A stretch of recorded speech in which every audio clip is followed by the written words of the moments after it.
Saya namanya kita ajak dulu peserta untuk bagi secara anu tah. Bisa ya? Bentar Pi. Tapi sudah bisa mulai. Oke.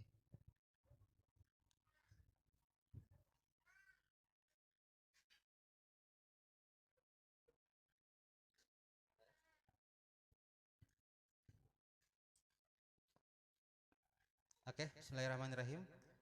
Assalamualaikum warahmatullahi wabarakatuh. Selamat pagi, salam sejahtera untuk kita semua. Om Swastiastu. Ya. Oh, selamat siang. Semangatnya pagi. Alasan dan lupa kalau ini sudah siang. Tadi rencananya kita mulai pagi memang, tapi ini keterlambatan kita luar biasa. Baik, puji syukur kita panjatkan kehadirat Allah Subhanahu wa taala. Pada siang hari ini kita semua masih diberi kesehatan, kekuatan untuk bisa sama-sama ikut dalam agenda acara kita Gerakan 1000 Entrepreneur Muda Konawe Selatan yang telah kita laksanakan dari kemarin tanggal 3 April 2021. Insya Allah akan berlanjut pada hari ini di tempat yang baru, Desa Asembu Mulia. Selanjutnya kami ucapkan terima kasih kepada Bapak Ibu, khususnya Kepala Desa Asembu Mulia yang telah berkenan untuk menerima kita di desa beliau di tempat wisata Tali Asmoro yang dikelola oleh teman-teman dari Badan Usaha Milik Pemuda Desa Asembu Mulia. Satu inovasi yang diciptakan oleh teman-teman di sini dengan mungkin para inisiatornya ada juga di tempat ini. Kemudian disupport oleh kepala desa. Ini satu hal yang luar biasa kita berkumpul di tempat ini hari ini. Baiklah Bapak Ibu sekalian, ini adalah hari kedua kita. Insya Allah kita akan hari ini kita akan fokus untuk minuman non coffee. Tapi ada permintaan dari warga pengelola usaha tempat ini. Mereka masih butuh untuk training kopi. Maka sebentar insya Allah di akhir session kita akan tetap ada sesi kopi untuk teman-teman di sini gitu. Pada siang hari ini kita sudah kedatangan beberapa orang yang sangat spesial yang merelakan waktunya, tenaga dan biayanya untuk bersama-sama dengan kita share, berbagi pengalaman, berbagi pengetahuan dan berbagi jaringan dengan kita. Kami perkenalkan satu-satu. Di depan kita ada Ibu Dewi. Sebenarnya Ibu Dewi ini menggantikan posisi Ibu Jana. Sekali nanti kita doakan beliau yang saat ini lagi terbaring di rumah sakit, subuh tadi masuk. Ibu Dewi dari Permodalan Niaga Madani yang akan berbicara dari aspek permodalan nantinya. Beliau menggantikan Ibu Jana yang seharusnya ada di tempat ini, tapi beliau tadi subuh masuk rumah sakit. Mohon doa teman-teman agar beliau diberikan kesehatan secepat-cepatnya gitu. Men. Di tengah juga ada saudara Tamsil dari owner Pesisir Tenggara, salah satu usaha kopi di Sulawesi Tenggara di Kendari. Beliau ahlinya di roasting. Kemarin menjadi salah satu fasilitator kegiatan kita, mengcoaching kita untuk kopi. Hari ini teman-teman yang belum dapat kopi sebentar akan ditemani oleh Om Tamsil untuk ini meng-up kapasitasnya di kopi. Apalagi tempatnya sudah ada, semua sudah ada, fasilitas sudah tersedia. Mudah-mudahan dengan kopi yang dilatih nanti sama Om Tamsil bisa semakin meningkat menambah jumlah pengunjung di tempat ini nantinya. Yang ketiga ada Pak Asri, senior kita di Gerakan Yang ketiga ada Pak Asri, senior kita di Gerakan Entrepreneur. Beliau sangat aktif mendampingi kelompok-kelompok di banyak tempat. Pak Asri dari Landono, kalau teman-teman sudah sering dengar merek kopi Tolaki, maka inilah tokohnya. Beliau sebagai penggeraknya mendorong. Sekarang sudah mulai juga nanam Pak Sri ya di banyak tempat. Selain menghasilkan produk kopi, sekarang beliau turun ke petani-petani, mulai mendampingi petani untuk kegiatan menanam. Dan sebentar lagi akan ada inovasi baru di Konsel bersama dengan PNM dan komunitas bisnis yang digerakkan oleh Pak Asri dan kawan-kawan. itu akan mengaktifkan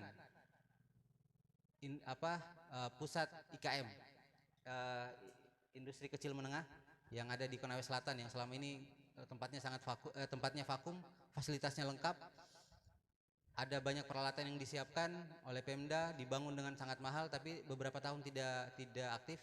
Dilihat oleh Pak Asri dan kawan-kawan, ternyata akan dihidupkan. Kita tunggu tempat itu, mungkin nanti beliau akan cerita lebih banyak bagaimana menghidupkan IKM Center. Pak Desa, terima kasih. Pak Niko, untuk sambutan pertama sekaligus membuka acara kita hari ini, kita persilahkan kepada Pak Desa Asimbo Mulia. Silakan Pak. Bismillahirrahmanirrahim. Assalamualaikum warahmatullahi wabarakatuh. Waalaikumsalam warahmatullahi wabarakatuh. Yang saya hormati dan banggakan tentunya generasi muda membangkit pembangunan desa. Pertama-tama marilah kita panjatkan puji dan syukur kehadirat Allah Subhanahu wa taala, yang mana pada kesempatan siang hari ini kita bisa berkumpul di tempat ini guna gerakan 1000 entrepreneur muda Konsel. Kami selaku pemerintah desa tentunya bangga tatkala generasi muda mau berkunjung di tempat kami guna untuk belajar bersama untuk meningkatkan sebuah perekonomian di wilayahnya masing-masing. Saya di sini bersama komunitas Amal Buke, komunitas disabilitas Kecamatan Buke, selalu sharing dan berdiskusi untuk meningkatkan perekonomian desa. Ya, hal ini adalah salah satu contoh bukti bahwa gerakan anak muda itu sangat membantu dan mendukung dengan terciptanya desa ini menjadi desa maju dan mandiri. Dengan perkumpulan hari ini ya kami banyak belajar bahwa sebuah kegiatan yang kayak begini yang mungkin tidak pernah terpikirkan oleh dinas-dinas terkait ini ya gitu, yang harusnya mendampingi kegiatan anak muda supaya bahwa anak muda ini berguna dan bermanfaat, tapi hari ini tidak mematahkan semangat untuk kemajuan sebuah desa. Terima kasih atas waktu yang diberikan saya untuk membuka acara ini. Mudah-mudahan dengan dibukanya acara ini bisa bermanfaat untuk semuanya. Dengan bacaan Bismillahirrahmanirrahim kita buka acara ini.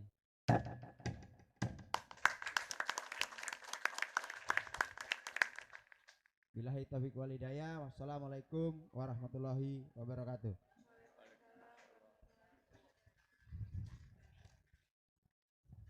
Ya.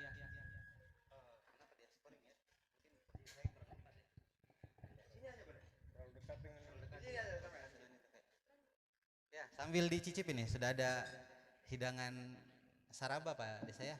Kayaknya gitu. Saraba. Ya. Saraba. Kita selesaikan ini dulu.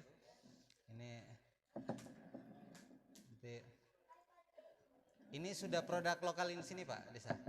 Sudah ini ya.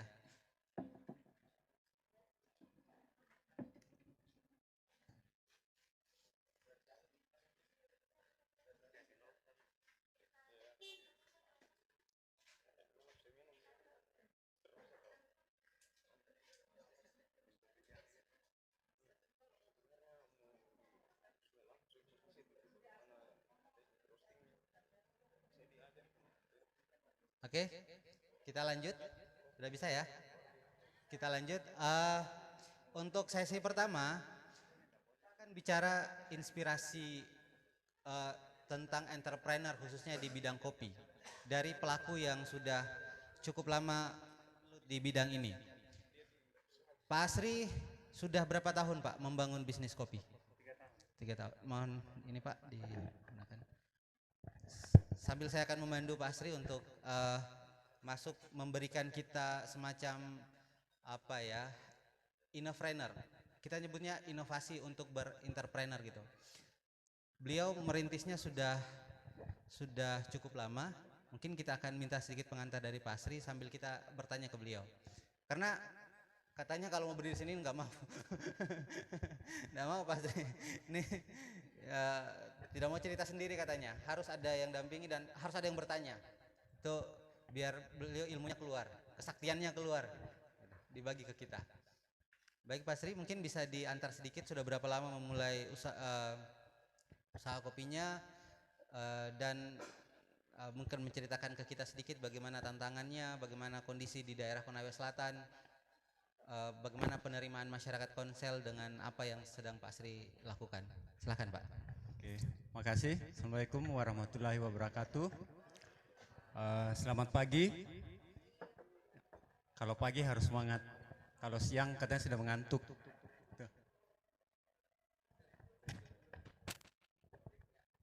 Mohon maaf karena azan, kita break sebentar ya. Teman-teman. Dicicipi yang tersedia.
salah, ada dari Lalembu, mana Komadi dan kawan-kawan? Lalembu, ada dari mana lagi? Tinanggea ada dari tadi Benua ada dari Kolono, 2 orang teman Kolono. Jadi kita bersyukur acara ini dihadiri oleh teman-teman dari berbagai tempat. Ada juga teman-teman dari mana? Mohon maaf. KKN mahasiswa dari Unhalu, teman-teman KKN Unhalu. Terima kasih sudah datang, teman-teman. Jadi yang spesial juga Pak Kanit Reskrim Polsek Andolo sebagai pembina di tempat ini. Beliau salah satu yang cukup aktif dari cerita Pak Desa yang sangat membantu lahirnya kawasan wisata Tali Asmoro. Oke. Selanjutnya kita lanjut Pak Asri. Silahkan diceritakan Pak Asri. Ini kebetulan anak-anak muda banyak Pak. Siapa tahu ada penerusnya atau yang mau berkolaborasi. Siap Pak, makasih. Saya ulang ya. Bismillahirrahmanirrahim. Assalamualaikum warahmatullahi wabarakatuh. Selamat pagi. Duduk aja ya. Oh berdiri boleh? Oh, harus ya, kalau laki-laki harus berdiri. Kalau enggak berdiri enggak jadi Pak ya. Perkenalkan, nama saya Asri. Kalau di tempat saya lebih dikenal dengan owner dari Kopi Tolaki. Jadi kita cerita aja Pak ya, karena kalau disuruh jadi motivator saya itu tidak tahu. Kalau pegang mic enggak tahu. Kalau pegang cangkul bisa, karena saya basicnya petani. Saya mulai usaha kopi di 27 Maret 2017. Waktu itu saya ingat betul 27 Maret 2017. Dengan modal awal 600.000 rupiah. Ya, 600.000 dengan saya pinjam sama istri. Kebetulan istri saya juga buka bisnis. Kalau di tempat tidur boleh sama, tapi bisnis harus pisah-pisah. Meskipun nanti ujungnya dia semua yang ngambil. Ya, jadi dia kasih pinjam saya modal. Saya bilang pinjam modal dong. Ya, dia pinjam karena kita mau buka cabang baru. Pinjam saya dikasih 1 juta. Kemudian saya ke pasar. Beli kopi-kopi yang digini. Oh ya, saya cerita dulu kenapa saya mau terjun di kopi. Kebetulan saya punya toko grosir. Pernah lihat kopi koin yang di toples itu. Nah, di kopi koin itu karena kita toko grosir, sebulan itu kita dikasih program. Kalau menghabiskan 200 dos, kita dapat reward emas 3 gram. Saya tanda tangan. Oke, ambil tantangannya. Saya ambil 200 dos. 1 dos itu isinya 6 kilo. Jadi kalau 200 kali 6 berarti 1.200 kilo. Dan itu habis dalam sebulan. Bayangkan aja saya harus jual kopi 1,2 ton dalam sebulan. Saya pikir, aduh alangkah tidak cerdasnya nih. Kopi dari Jawa dijual di sini. Itu pun saya tidak yakin kalau itu kopi betulan. Maksudnya kopi murni. Saya yakin bahwa itu 60% jagung, 40% kopi karena murah. Nah dari situ saya mulai berpikir kenapa saya tidak kembangkan kopi di Kongsel. Nah mulai dari situ saya jalan keliling, saya sampai di Kolaka, apa sih namanya sana, tempatnya pabrik Moros itu, cari biji kopi sampai sana, dapat sedikit-sedikit. Kemudian karena saya mau terus berinovasi, saya beli di pasar itu mungkin ada 10 kilo, kemudian saya grinder, jual, laku. Tapi saya bingung, saya mau kasih merek apa nih kopi. Saya mulai berpikir, oh ada kopi Gayo, ada kopi Toraja, ada kopi Kerinci. Saya tinggal di Kendari, daerah Tolaki, kenapa saya tidak kasih nama kopi Tolaki? Ya udah, saya kasih nama kopi Tolaki, brandnya kopi Tolaki. Nah, jalan-jalan 3 bulan kemudian, karena Yang utama sebenarnya itu brand itu harus kita pikir. Karena brand itu sama dengan janji. Sama dengan apa ya? Kalau brand itu ketika orang sebut brandnya kita, oh ini pasti rasanya kayak gini.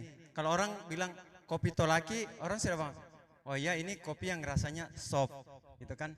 Saya pakai brand itu, kopi Tolaki. Berjalan mungkin 1 tahun itu belum ada respon. Dari pihak manapun tidak ada respon. Tapi saya pantang menyerah. Jalan aja terus, jalan terus. Mulai jual, mulai dapat petani. Dapat petani waktu itu ada orang dari Bali menanam kopi, itu ada 1/2 hektar. Kemudian saya beli kopinya. Beli, saya roasting. Kalau sebutannya Pak Tamsil itu roasting. Karena beliau sudah pakai mesin canggih. Waktu itu saya pakai wajan, reng, kemudian di grinder, tuh kemas, jual, laku. Itu berjalan beberapa tahun. Saya mulai berpikir tidak mungkin ini saya beli kopi yang apa sih namanya, yang di pasar terus, karena kopi-kopi di perkebunan itu kurang. Hanya saya mulai ngajak teman-teman, gimana kalau kita tanam kopi. Saya ngajak ke petani, responnya luar biasa. Jawaban mereka, emang ada yang mau beli kopi? Itu. Akhirnya saya tetap jalan. Ada beberapa teman mulai mau nanam nih kopi. Saya mulai semangat nih, mulai semangat buat ngolah kopi. Berjalan terus berjalan. Kemudian ada orang yang lihat, kok brandnya unik kopi Tolaki. Akhirnya dia minta mau masuk di tempat oleh-oleh di Mente Mubarok sana. Dia order 200 pieces. Saya senang dong, dapat orderan 200 pieces, 2 juta. Dari situ mulai semangat, turun ke lapangan, berjalan 2 tahun, orang sudah mulai menanam kopi. Sampai hari ini di perkebunan kami dari 1/2 hektar naik 2 hektar. Per bulan kemarin saya daftar di kelompok tani. Kami bikin kelompok tani sekaligus setiap satu kecamatan bentuk kelompok tani, ada 3 kelompok tani, 3 sampai 4, dan kami satu kecamatan bentuk 1 gapoktan. Alhamdulillah bulan kemarin sudah terdaftar 1.100 hektar penanaman, dan itu sudah berbuah 15%. 2020 kita sudah panen hampir 10 ton. Dan sampai hari ini semuanya masih semangat menanam kopi. Dan setiap saat sebelum pandemi itu saya sering ikut festival kopi, ngangkat kopi Tolaki di festival di wilayah Indonesia Timur. Kemudian sebelumnya itu saya ikut juga festival di Jakarta, di Tangerang Selatan, di Bumi Serpong Damai. Di situ kita gabung di 367 pengusaha kopi seluruh Indonesia, termasuk dengan Excelso, The Max, kemudian apa lagi kemarin ya? Ada beberapa kopi yang terkenal, Duo Americanos itu juga gabung di situ, dan juga kopi Tolaki diterima di pasaran. 2019 Desember saya dapat pembeli dari Uzbekistan.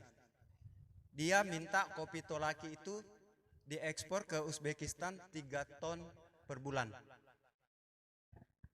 Karena pandemi akhirnya dipending dulu. Kemudian dari Singapura juga saya sudah kirim sampel ke Cafe Bar. Di sana ada kafe terbesar di Singapura, Cafe Bar punya Mr. Stanley. Kemarin kita cupping di Makassar di Triple C dan mereka suka. Mudah-mudahan di bulan 6 selesai pandemi kita bisa kolaborasi kembali dengan Singapura dengan Uzbekistan. Itu apa ya? Kalau tantangan, menurut saya tantangannya kecil. Karena kalau kita mau bilang tantangan, semua ada tantangan. Pegawai bank aja punya tantangan. Pegawai PNM aja yang hitung-hitung duit, tantangannya pasti besar. Kalau kopi juga tantangannya besar. Tapi saya cerita satu aja ya tantangannya. Tantangannya saya di kopi waktu itu saya cerita ke salah satu dinas, saya tidak usah sebut ya. Salah satu dinas, saya bilang gini, Pak, potensi kopi di Konsel itu besar. Saya ambil sampel Konsel. Kenapa saya ambil sampel Konsel? Karena Konsel itu wilayah terbesar setelah Kota Kendari. Dan saya tinggal di Konsel. Konsel itu 351 desa, 25 kecamatan. Saya bilang saya ambil pangsa pasar 20% peminum kopi yang ada di Konsel. 351 desa, saya menjual 100 gelas saja sehari. 100 gelas kali 351 desa berarti kan 35.100 gelas kali 1.000 rupiah. Berarti kan 35.100.000 rupiah. Jadi ini kita harus punya visi ya ke depan. Bisnis itu harus punya goal, punya tujuan ke depan. Jadi saya paparkan itu. Saya bilang kalau 35.100.000, 20% aja pangsa pasar peminum kopi kita ambil di Konsel. Sebulan itu berarti 1.056.000.000. Setahun 12.656.000.000. Saya orang paling rajin bayar pajak. Bayar PPN, kalau 10%, 12 juta, Kopi Tolaki bisa nyumbang 1,2 M. Itu satu kecamatan. Kalau Pemda Pemprov mendukung, kita ada 17 kota. Ya usah 17 deh, 10 kota kabupaten aja. Kita supply 20%. Kopi Tolaki bisa nyumbang berapa? 12 M per tahun. Kalau Pemda mau dukung. Gitu. Tapi saya lapor nih ke Pemda, ke salah satu dinas. Paparkan. Seperti ini potensi yang ada di Konsel. Tahu enggak jawabannya tuh Bapak? Pak, Bapak mimpinya tinggi sekali di. Tuh. Tapi bagi saya itu bukan apa ya? Saya anggap itu motivasi. Kalau kamu bilang terlalu mimpi, jawaban saya satu aja. Pola pikirnya Bapak terlalu sempit. Ya saya ngomong, Bapak cara berpikirnya terlalu sempit. Tapi satu hal saya bilang Bapak, ketika saya akan panen raya, yang akan saya undang pertama kali dinasnya Bapak. Ya, merah Pak, mukanya merah. Setelah beberapa bulan ini saya ketemu, beliau salaman. Saya tidak mau melawan dengan kata-kata, saya hanya, jadi pengusaha itu tidak usah berdebat, jawab aja dengan action, jawab dengan perbuatan. Orang mau ngomong apa, tidak usah bingung, jawab aja dengan perbuatan.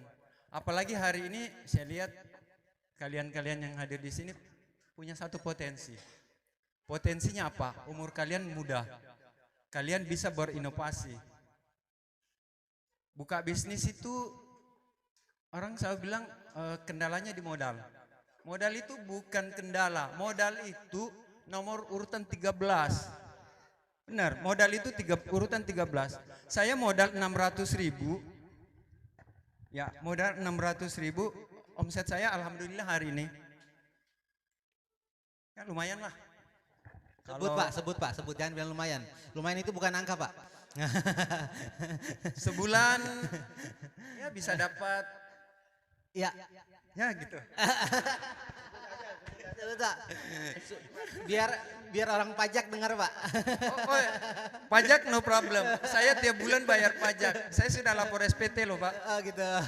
Sebulan bisa 50 sampai 60 juta dari 600.000. Ya. Jadi Pemda bisa hitung dong. Ya. Saya bayar pajak berapa.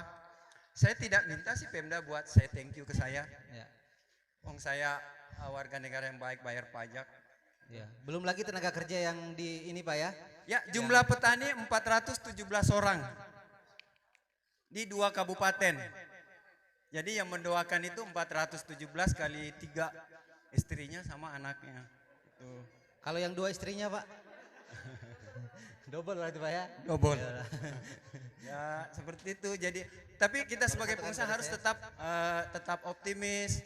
Pengusaha itu harus punya mental baja, jangan sedikit-sedikit dibilangin tidak mampu kemudian Ya. jadi down itu. Tapi justru apa ya, ketika ada orang menganggap gini, kalau 1000 orang bilang kita tidak bisa, itu hal biasa. Tapi kalau kamu sendiri bilang dirimu tidak bisa, itu sama saja dengan kalian bunuh diri. Tuh.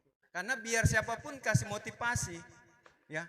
Jangankan Mario Teguh yang datang ke sini kasih kalian motivasi, Mario Bros pun sekaligus datang ke sini. Kalau kalian tidak mau berubah, tidak akan berubah. Itu benar. Tapi kalau kalian bilang saya bisa, pasti bisa. Itu aja. Simple. Jadi pengusaha itu, apalagi yang panjang ya Pak ya. Lanjut Pak, lanjut Pak. Jadi manusia itu punya potensi yang sama, benar, punya potensi yang sama. Saya, teman-teman mahasiswa, teman-teman entrepreneur muda, punya potensi yang sama. Cuma kadang-kadang kita itu tidak berani. Gini, setiap manusia itu punya yang namanya giant Pak. Giant itu namanya raksasa. Raksasa dalam diri kita itu ada Pak, ada teman-teman. Ketika kita mampu bikin apa sih? Saya pakai bahasa pasar ya. Biasanya gitu, petani begitu. Ketika kita mampu membangunkan itu giant yang ada dalam diri kita, apapun di depan kita itu kita pasti lewati. Tuh. Nah, cara membangunkan giant itu, raksasa itu bagaimana? Nah, itu kadang-kadang yang kita tidak tahu. Itu. Membangunkan giant itu simple. Kan kadang-kadang juga rezeki itu tidak mau masuk gitu sama kita. Yang bikin giant itu tetap dia tidur, rezeki kita itu tetap tidak mau masuk karena satu, rasa iri itu terlalu besar. Benar. Rasa iri, rasa dendam sama orang itu kalau ada orang yang mau bangun usaha, irinya terlalu besar, dendamnya sama orang terlalu besar, memaafkannya susah, meminta maaf juga susah, sama dengan itu rezekinya susah masuk. Giant itu saya lebih mending tidur gitu loh. Kalau mau membangun usaha juga beban itu harus hilang itu beban. Jangan pernah ada beban, karena itu yang mempengaruhi usaha kita maju itu beban. Benar, beban itu benar-benar menghalang. Saya kasih contoh kayak gini nih. Cerita gini. Teman saya ada di Surabaya kemarin. Waktu Bang Bali masih ada ya, Bang Bali masih ada. Sama-sama kuliah nih di Jogja di UGM. Sama-sama kuliah, sama-sama daftar di Bang Bali. Waktu itu masih ada sebelum merger. Sama-sama masuk nih, sama-sama posisi yang sama. 5 tahun kemudian si Ibu Aileen ini sudah jadi manajer di Surabaya. Dia masih tetap jadi teller. Ternyata dia itu ternyata dia selama kerja 5 tahun itu dia punya beban ini di pundaknya. Itu aja terus yang dia pikir. Hanya pekerjaannya terhambat. Sama aja ketika gini, kalau misalnya ada orang kerja nih di satu tempat sama-sama, anggaplah kayak gini nih, si A kemudian si B. Saya kasih contoh ya, saya suka kasih contoh nih. Ini bosnya nih, ini sama-sama kerja satu tempat. Pergi 6:30, biasanya sampai di kantor jam 7, setengah jam kan dalam perjalanan. Bosnya bilang, A, B, besok ke kantor saya tunggu ya jam 7. Biasanya memang kan jam 7. Nah, pagi-pagi si A ini sebelum 6:30 dia udah berangkat. Karena mau cepat duluan. Dia duluan berangkat. Kan? Bosnya lihat duluan berangkat. Bosnya panggil, A, sebelum ke kantor bantu angkat beras saya dulu nih, bawa ke kantor ya, 50 kilo. Dipikul nih, dipikul. B baru keluar, dia masuk lorong, ambil beras, ini terlambat jalan. Dia sudah sampai di kantor, B belum sampai, karena dia punya beban. Bawa beras nih 1 karung. Jelaslah dia bawa beban, terlambat sampai di kantor. Sama dengan kita kalau punya usaha, punya beban hidup, punya beban pikiran, punya iri, dendam, belum apa-apa sudah iri, itu pasti akan tujuan bisnismu pasti akan telat sampai ketimbang orang yang tidak punya beban. Jadi sebelum memulai usaha itu, beban itu dibuang dulu. Buang dulu itu beban. Kalau beban itu sudah hilang, yakin deh, usahamu pasti melaju. Sama dengan ketika 10 tahun yang lalu saya buka toko grosir. 5 tahun pertama belum punya apa-apa, masih yang belanja hanya beberapa orang sehari dapat 100.000. Saya dengan istri pikir beban apa yang ada, itu kita sama-sama bicara, ini beban ini harus dihilangkan. Pelan-pelan hilang. Di tahun ke-7 alhamdulillah sebulan sudah dapat omset. Lumayan. Alhamdulillah buka grosir, buka 7 cabang. Ya. Dapatlah. Ya, seperti itu. Terima kasih. Tetapi emas yang dari kopi tadi sudah dapat berapa kilo, Pak? Berapa yang ya? kejar target itu. Lupa sih, biasanya begitu Lupa ya? istri yang simpan ya. Bukan itu. Saya cuma lihat sertifikatnya aja karena emas murni. Oke. Pak Sri, ini kalau misalnya kami ini kan ini teman yang hadir ini calon pelaku usaha baru. Khususnya kopi, gimana sih Pak? Kalau baiknya kalau kami mulai kopi itu seperti apa Pak? Memulai usaha kopi itu dari mana gitu? Boleh. Ini calon-calon entrepreneur baru ini Pak. Kalau kami kan cita-citanya di sini coffee box misalnya kan, dengan apa yang materi yang ada di sini targetnya coffee box. Atau Pak Sri punya saran nih, baiknya dari pertanian kah, atau mulai dari warungnya kah, atau mulai dari mana? Kalau menurut pengalaman Pak Sri. Kalau mau yang muda-muda ini, yang milenial itu biasanya lebih tertarik ke bikin coffee box atau paling tidak bikin warkop itu. Kan di sini ada mentornya nih Pak.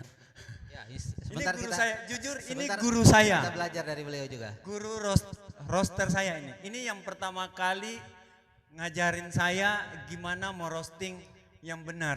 Meskipun mesin saya jauh lebih mahal dari mesinnya beliau, tapi ilmunya beliau ini levelnya antara master guru dengan murid yang bawa. Beliau ini kalau mau masternya, kalau bilang mau memulai usaha kopi, yang penting semangat dulu, kemauan dulu ada. Persoalan kopi, ciptakan pasarmu sendiri. Maksudnya ciptakan pasar itu kayak gini nih. Selama ini kan ada kopi kekinian, gitu kan? Kopi apa sih namanya itu? Kopi yang dicampur gula aren, kemudian pakai susu press mill. Itu kan 175 box yang ada di Kendari itu rata-rata itu bikinlah yang lain. Tuh. Ya, misalnya kopi apa sih namanya itu? Avocado apa bahasa Indonesianya? Alpukat, ya, kopi alpukat. Itu enak gitu. Saya sering coba karena intip statusnya beliau. Saya tuh hampir tiap hari intip statusnya. Pak Tamsil ini bikin. Kalau saya lihat dia bikin ini, saya contek nih. Jadi itu mengedukasi. Jadi fungsinya HP ya kayak gitu. Terus kalau yang mau mulai usaha, boleh deh kolaborasi dengan saya. Kopi saya siapkan. Mau yang sudah di grinder, di roasting, kalau mau yang misalnya beansnya, beli bahasa sininya kopi mentah, di roasting. Boleh? Boleh nggak datang ke rumah saya? Oke, gini Pak, sedikit saya mau nanya, toh? Bisa toh? Bisa, Nanya, bisa. boleh, terima kasih. Saya sangat termotivasi tadi Bapak bilang kopi. Kebetulan di 2019 saya mungkin pertama itu pengadaan bibit kopi itu paling besar Ya. di desa ini Pak. Ya. Dan kami kepingin punya brand sendiri desa ini dari kopi yang dihasilkan di desa ini. Nah, kami minta kepingin saran. 2019 ini kurang lebih 2 tahun mungkin Pak. Udah tertanam, sekarang udah mulai belajar buah. Dari 200 pohon per kakak itu hari kurang lebih 240 kakak ditanam secara tumpang sari karena lahan warga kami itu udah ada tanamannya. Nah, itu. Terus gimana kami minta saran bibit yang sudah ditanam tapi belum luas. Cara mengembangkan terus supaya ini menjadi brand atau ikon desa ini untuk mengangkat bahwa desa ini mempunyai brand kopi tersendiri. Mungkin itu Pak. Lahannya mau diperluas Pak ya? Iya, karena hari ini per kakak hanya saya kasih 215 pohon. Kebutuhan untuk 1 hektar tumpang sari kan kurang. 1 hektar itu bisa sampai 1.500 pohon Pak. Iya, kalau full kosong kan. Nah, kalau tumpang sari, Tumpang sarinya pakai apa Pak? kelapa. Justru itu yang bagus Pak. Jadi nanti kopinya rasa-rasa apa sih? Ya coconut. Iya. Bisa. Jengkol juga bisa. Yang hari ini rata-rata perkebunan kelapa kita punya warga itu yang sebagian sudah ditanam di bawah pohon kelapa. Nah, ada yang sudah mulai belajar buah Pak. Hari ini harapannya bahwa kami desa ini dengan nanti hasil kopi masyarakat yang akan ditampung oleh BUMDes supaya menjadi brand desa ini kopi itu. Gitu. Kalau mau diperluas kan ada dana desa ya Pak ya? Iya, itu pun dari dana desa Pak. Sudah gitu. Kalau lebih ditambah lagi Pak dananya pakai dana desa pengadaan bibit. Ya ini kemarin saya coba fokuskan itu full, saya anggarkan kurang lebih itu 0,5 miliar Pak. Wih besar loh Pak. Besar. 0,5 miliar itu bisa sampai 1.000 hektar loh Pak. Nah itu kami dari 240 kakak itu hanya dapat 215-an pohon. Kena bibitnya itu terlalu mahal Pak ya? Ya kemungkinan gitu kurang lebih. Di atas 10.000 ya? Ya di atas 10.000 Pak. Bagaimana kalau beli bijinya Pak, kemudian dibibit sendiri? Ya itulah tadi kita kepingin bahwa ada saran bahwa itu tadi karena kami bibit itu yang bisa dapat spesifikasi dari pertanian makanya ya itu tadi kita mau coba membibit sendiri, jangan sampai bibit yang kita coba budayakan sendiri ini tidak masuk, makanya ya gitu. Kalau bibit kopinya kayak gini gimana? Ini tahun pertama loh Pak. Ya 1,5 bagus tahun. lah. Itu lebih banyak buah daripada daun sih Pak. iya. Bibit kopi apa nih? Lokal, kopi Lokal. Tolaki. Kopi Tolaki. Iya. Kami kemarin kopi Torabika apa? Iya Torabika. Bukan Arabica apa? Robusta. Ya, ini robusta Pak. Robusta. Iya. Nah, yang Ya. kita. Atau gini deh Pak, kita MOU. Saya Bo- beli kopinya. Boleh. Yang Bapak, gini, saya range harga Pak, iya. per kilo itu 22 sampai 25. Harga Makassar Pak, Iya. kopi 20.000. Jadi gini, harga kopi pertama itu di Kendari itu hanya 16.000 Pak. Iya. Saya masuk naikkan 20.000. Ada pembeli dari Makassar ngikut 22, saya naikkan 24. Mereka sudah pergi Pak, tidak berani. Iya. Bapak mau harga berapa? Hari ini disaksikan teman-teman. Sekilo berapa? Sekilo paling tidak ya 25 lah untuk katanya Bapak tadi 24, saya pengen 25. Oke, deal 25 ya. Gitu. Gimana? Itu kan permintaan Bapak. Oke, Iya, 25. permintaan saya kan dianalisis dulu terus ikuti perkembangan kan gitu. Ya? MOU Pak ya? Siap gitu. Oke. 25. Ah, tapi gini, oke, harganya Bapak saya ikuti 25. Iya. Tapi kualitasnya Bapak harus ikut saya. Begitu. Iya dong, iya dong. Oh, iya. Kopi Bapak saya beli 25. Itu campur. Saya enggak grade, biar Iya. saya yang grade aja nanti karena Iya. saya sudah pesan alat sortasi itu harganya 100 juta lebih. Harga 25 dari Bapak. Standar pemetikan kalau saya perintah petik baru petik. Kayak gitu. Ya. Iya. Karena gini Pak, kalau kopi itu dipetik hijau sama dipetik merah itu beda beratnya, beda rasanya. Kalau dia petik merah jauh lebih berat dibandingkan petik hijau. Jadi kadang-kadang dengan ibu-ibu pemetik, biasa kita pakai ibu-ibu itu memetik 15 orang sampai 20 orang Pak. Metik kopi. Biasa saya bertengkar Pak dengan ibu-ibu. Mbak Yu petiknya yang merah. Oh podo ae mas, merah hijau sama. Itu. Katanya kalau sudah ada merah 5, hijau 5, sudah tua, petik aja.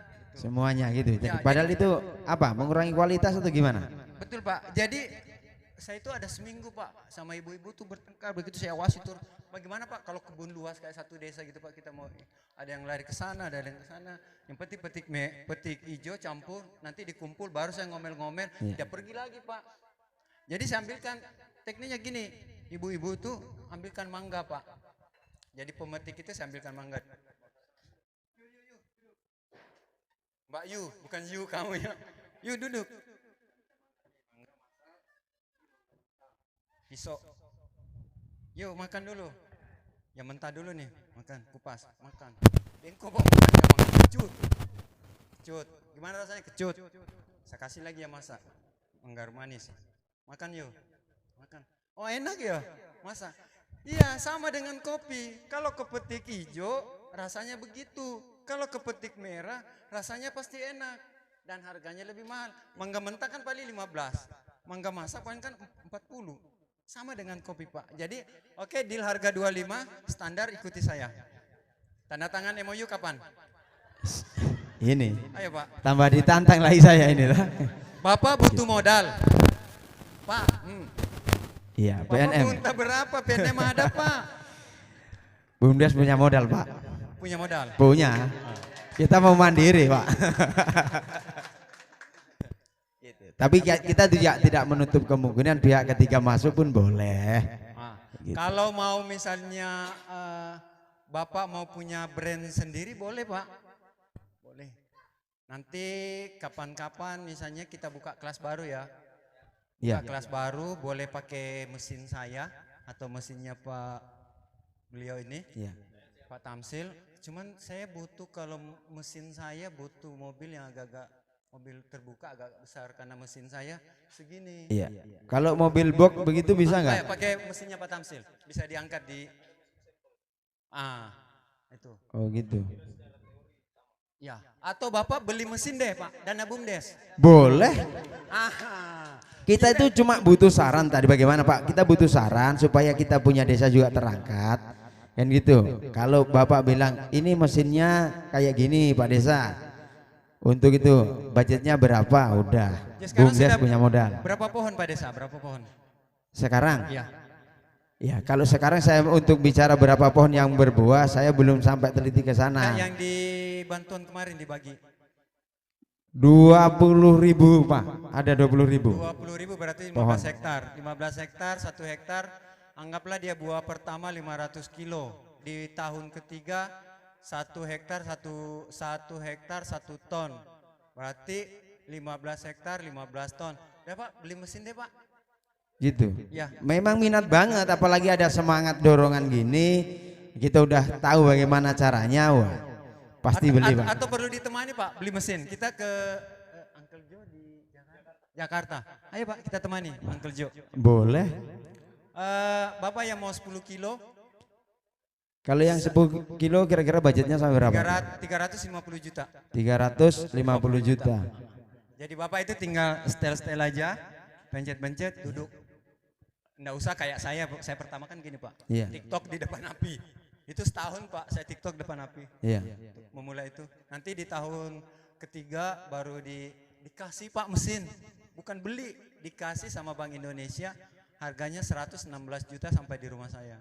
Wah, besar banget tuh Pak. Iya, tahun gini. Jadi kalau bikin usaha itu berbuat aja dulu Pak. Saya nanti di tahun ketiga baru dilirik sama orang. Atau bisa tidak beli Pak, usulkan juga ke Bank Indonesia. Atau Kementerian Desa. Boleh, tapi Bapak pakai brand saya, Anoa Kopi. Kalau brand saya bisa Pak, karena saya sudah daftarkan di Kementerian Hukum dan HAM. Anoa Kopi. Tapi itu franchise Pak.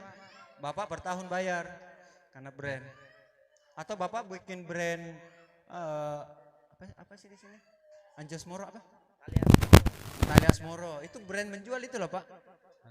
Sama dengan Anoa Kopi, Pesisir Tenggara, Talias Moro itu brand yang menjual. Kalau Bapak pakai brand itu saya sarankan langsung daftar di Kementerian Hukum dan HAM supaya tidak ada yang pakai. Itu kalau terdaftar di Kementerian Hukum dan HAM, kami bantu loh Pak. Bapak ke Kendari, telepon saya antar di Kementerian Hukum dan HAM yang di Kendari, kita bantu daftar. Oke, pokoknya saya antar deh Pak, keliling gratis Pak, keliling Kendari. Ya. Oke. Ya. Ini ruang kita sebutnya dengan ruang kolaborasi. Ini fase di mana gini, situasi ekonomi ini lagi kena tsunami yang sangat besar. Pandemi itu hampir membunuh banyak usaha. Alhamdulillah beberapa dari kita, mungkin kita semua ini berhasil lolos, tidak tumbang. Tapi nyaris kalau dia bertahan 3-4 bulan lagi mungkin kita juga mungkin tumbang. Tapi karena sudah jalan, sudah ini kita masih bisa bertahan. Dan akhirnya situasi ini melahirkan hal yang baru, bahwa kita tidak bisa keluar sendirian dari situasi sulit ini. Kita harus keluar sama-sama. Sama-sama itu kita nyebutnya dengan kolaborasi. Ada yang siapkan bibitnya, ada yang roasting, ada yang jual, ada yang apa nantinya gitu. Ruang-ruang seperti ini kita butuhkan. Ada pertemuan 2 pengusaha barusan, gitu kan? 2 calon pengusaha, satu mewakili pengusaha desa, satu mewakili ini. Ada juga nanti dari Om Tamsil tentang kopinya, beliau guru dari Pak Asri untuk roasting. Nah, karena kita punya juga satu lagi dari nah ini tadi yang waktu Pak Asri sebut tunjuk-tunjuk itu kan dari belakang tadi kan. Nah, ini yang punya uang. Mereka bertengkar, ini yang punya uang gitu. Jadi di sini ada Bu Dewi dari PNM, Permodalan Niaga Madani ya Bu ya. Permodalan Nasional Madani. Dia salah satu BUMN, permodalan yang sumber uangnya dari negara. Ya, BUMN. Ada beberapa program yang mungkin bisa kita linkkan khususnya dengan kelompok-kelompok perempuan di desa atau juga nanti perseorangan yang serius mau bisnis gitu. Jadi target besar kita di gerakan 1000 Entrepreneur Council ini itu memang pengusaha benar-benar lahir. Kenapa kita tidak hanya cerita, kita langsung praktek? Karena kita mau konekkan keduanya gitu. Ini yang kita sebut dengan tadi saling bantu.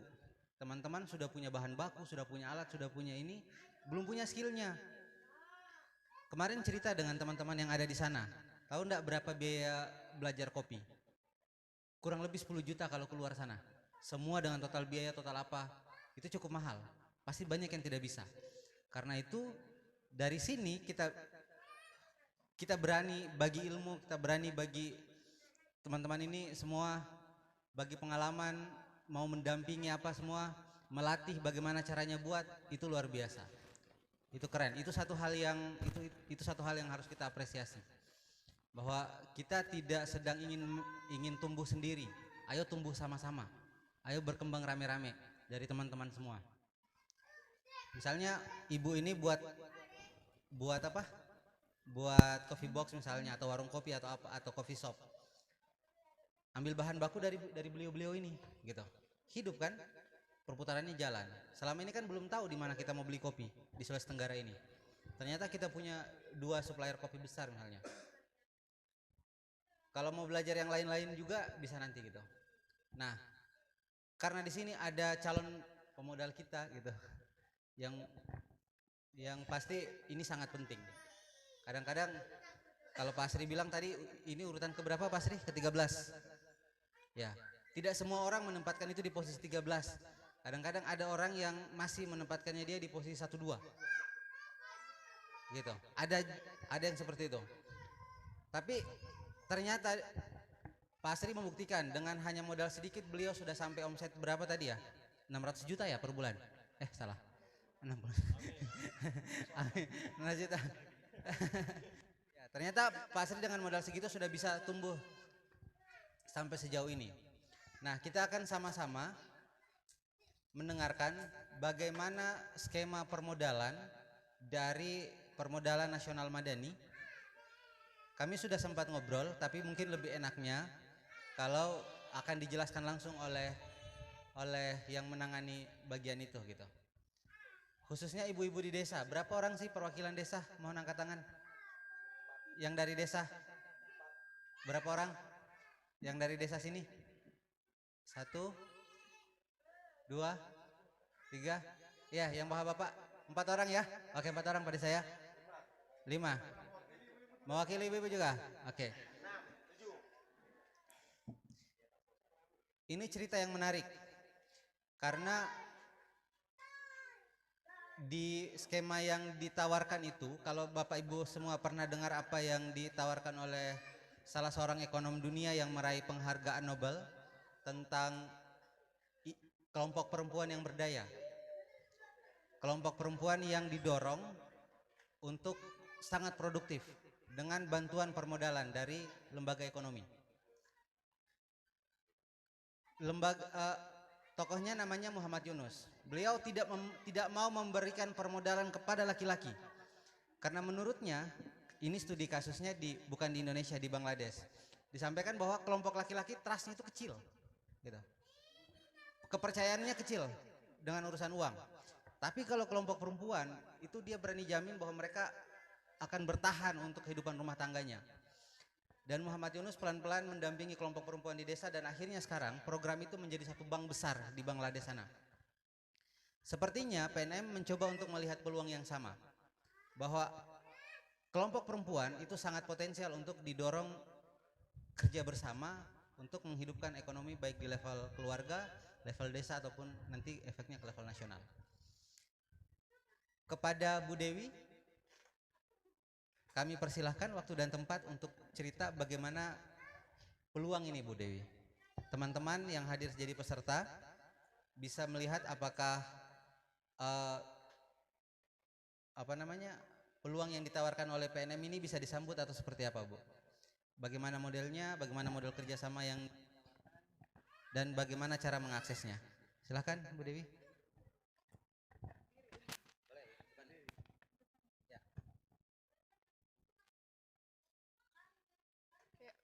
Terima kasih atas waktu dan kesempatannya. Bismillahirrahmanirrahim. Assalamualaikum warahmatullahi wabarakatuh. Dan selamat siang dan semangat pagi untuk peserta yang hadir. Yang saya hormati Bapak Ibu yang sempat hadir di kesempatan hari ini. Mungkin langsung saja sedikit menjelaskan terkait dengan apa sih itu yang disebut dengan PNM. Yang katanya hanya sekedar memberikan pembiayaan modal seperti itu. Ya, jadi mungkin sebelumnya di sini saya mewakili panitia yang seharusnya pemateri yang seharusnya hadir pada kesempatan hari ini, namun beliau berhalangan karena sakit dan masuk rumah sakit hari ini. Gitu. Jadi karena berhubung saya yang dekat, jadi saya yang menghadiri acara tersebut. Oke, jadi mungkin langsung saja untuk memperkenalkan PNM sendiri itu apa. PNM itu singkatan dari Permodalan Nasional Madani yang bergerak di bidang pembiayaan atau pemberdayaan pelaku usaha seperti itu, UMKM. Ya, untuk PNM sendiri itu ada dua pembiayaan. Ada pembiayaan yang mikro besar, mikro ke atas dengan ke bawah seperti itu. Ya, untuk pembiayaan sendiri ada dua divisi yaitu ULAM dan Mekar. Kalau untuk ULAM itu unit layanan modal mikro, dan untuk Mekar kepanjangan dari Membina Ekonomi Keluarga Sejahtera. Jadi untuk mungkin jaringannya sendiri untuk PNM Mekar sudah untuk PNM di seluruh Indonesia itu ada 2.660 untuk kantornya, untuk kantor-kantor unit maupun cabang itu ada 689 cabang di seluruh Indonesia. Dengan posisi nasabah ada 2.668 sampai hari ini yang nasabah aktif seperti itu. Kemudian mungkin untuk saya sendiri, saya memegang wilayah di daerah Angata sampai dengan di Konda, kemudian Kuriala seperti itu. Jadi saya sendiri memegang wilayah tersebut dengan di PNM Mekar yang untuk khusus ibu-ibu atau perempuan pelaku usaha yang mau buka usaha atau mau buka usaha atau yang sudah punya usaha mau mengembangkan usahanya seperti itu. Jadi untuk PNM sendiri itu memberikan layanan pembiayaan usaha kepada perempuan prasejahtera pelaku usaha ultramikro, baik yang ingin mengembangkan usahanya maupun yang baru mau memulai usahanya. Jadi kami siap memberikan pembiayaan modal kepada pelaku usaha tersebut dengan pinjaman awal untuk yang kelompok, untuk yang pembiayaan kelompok atau yang perempuan itu sebesar 3 juta rupiah per orang tanpa agunan atau tanpa jaminan, seperti itu. Jadi memang bertujuan untuk memberikan pembiayaan usaha mandiri kepada ibu-ibu atau perempuan. Jadi istilahnya kenapa bukan bapak-bapak atau laki-laki yang diberikan pembiayaan? Karena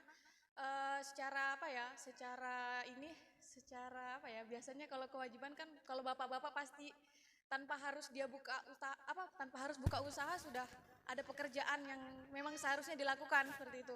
Nah, secara kalau untuk perempuan sendiri atau ibu-ibu kan tidak mungkin mau harus kerja seperti itu. Nah, makanya di PNM ini tujuannya mau supaya ibu-ibu ini ada usaha mandiri, punya penghasilan sendiri, tidak bergantung dengan penghasilan suaminya, seperti itu.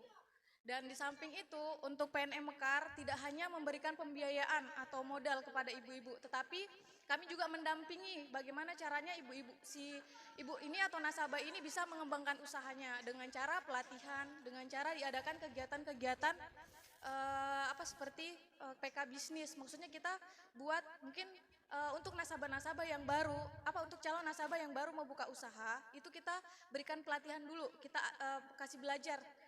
Mungkin dengan cara mungkin yang menjadi peluang di daerah tersebut, ibu harus usaha ini seperti itu. Begitu. Jadi kami fasilitasi seperti itu dengan cara pelatihan sebelum pencairan atau mungkin setelah menjadi nasabah itu akan diajarkan menjadi pengusaha, menjadi wirausaha yang sebenarnya itu seperti apa. Jadi itu difasilitasi dari pihak kantor seperti itu di kelompok-kelompok. Banyak yang sudah ini, bahkan untuk di daerah di sini di desa Asembu itu sudah ada kelompok-kelompok dari nasabah dari PNM Mekar, ibu-ibu nasabah itu sudah ada. Karena untuk di Sulawesi Tenggara PNM Mekar itu sudah berjalan sejak 2015 sampai saat ini. Seperti itu. Begitupun dengan ULAM. Dengan ULAM juga sudah berjalan bahkan jauh lebih lama dibandingkan PNM Mekar, seperti itu. Nah, untuk daerah yang memegang di wilayah sini itu ada cabang Tinanggia. Jadi mereka yang jalan sampai di sini, seperti itu. Dan untuk karyawan-karyawannya juga semuanya perempuan, karena nasabah-nasabahnya juga perempuan atau ibu-ibu. Gitu. Nah, mungkin jika ada yang mau ditanyakan, mungkin untuk persyaratannya seperti apa? Untuk persyaratannya, untuk yang PNM Mekar itu hanya kelompok yang paling utama itu kelompok ibu-ibu. Jadi dibentuk kelompok dari 7 sampai 30 orang. Kalau misalnya tidak bisa sampai 30 orang berarti minimal 7 orang saja. Untuk persyaratannya usia minimal 18 tahun, maksimalnya itu 63 tahun untuk syarat usia. Kemudian tanpa agunan ya Bapak Ibu, jadi untuk pembiayaannya itu yang paling utama hanya kelompok saja. Dan usahanya tidak harus sama, usahanya boleh beda-beda. Dan tidak harus yang sudah punya usaha, seperti itu.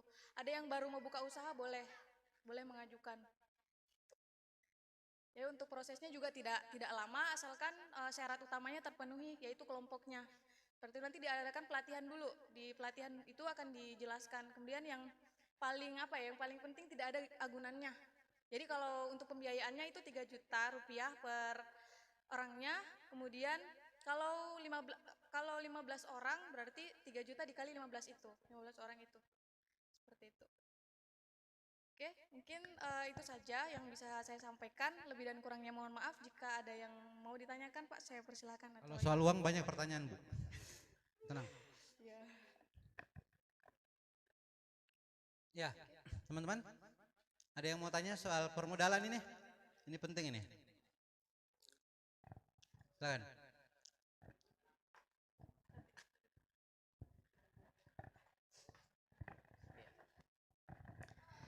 Baik, terima kasih. Jadi mengenai permodalan sebenarnya memang biasanya ini sebagai alasan klasik dari para pemula dan juga mungkin bahkan seperti yang sudah ini melaksanakan. Nah, baik yang keterkaitannya dengan PNM ini. Jadi yang pertama mungkin saya yang terlambat mengenai bunganya itu. Kemudian sistem bayarnya seperti apa? Ketika ada tanpa agunan itu pun nantinya siapa yang akan bertanggung jawab ketika ada misalnya di salah satu ini ada miskonsistensi dari salah satu anggota, begitu kan? Nah, kemudian apakah nanti ketika satu anggota itu dia tidak konsisten dalam pengembaliannya itu menjadi tanggung jawab kelompok atau seperti apa itu? Kemudian yang ketiga adalah kira-kira pembinaan seperti apa dan dalam berapa lama kelompok-kelompok tersebut dibina oleh PNM sendiri ya. Terima kasih. Terima kasih banyak Pak atas pertanyaannya. Jadi mungkin langsung saja untuk pengembaliannya sendiri sistemnya untuk PNM Mekar itu per minggu. Tapi itu bertahap Pak, itu pun bertahap. Ada nantinya tidak selamanya akan per minggu untuk pembayarannya seperti itu karena karena pembiayaannya itu akan terus naik plafon seperti itu. Ketika nasabah sudah selesai pembayaran maka pembiayaannya itu akan dinaikkan setiap siklus seperti itu. Nah, mungkin untuk terkait terkait bunga kalau bilangnya bunga. Jadi untuk bunga itu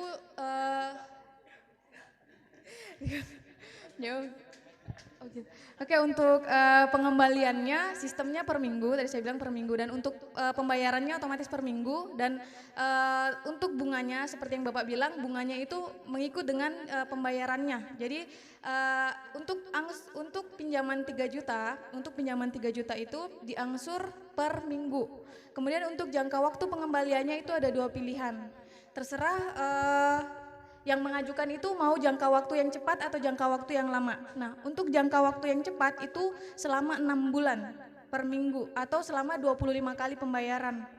Nah, per minggunya itu 135.000. Kemudian untuk bisa dikalikan berapa? 135.000 dikali 25 minggu seperti itu. Nah, kemudian untuk yang jangka waktu lama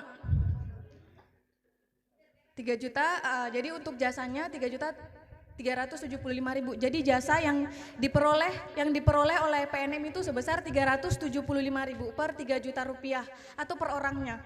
Nah, kemudian untuk jangka waktu itu yang cepat, cuman pembayarannya kalau mau dibilang itu agak berat sedikit karena per minggu. Jadi per minggunya itu 135.000.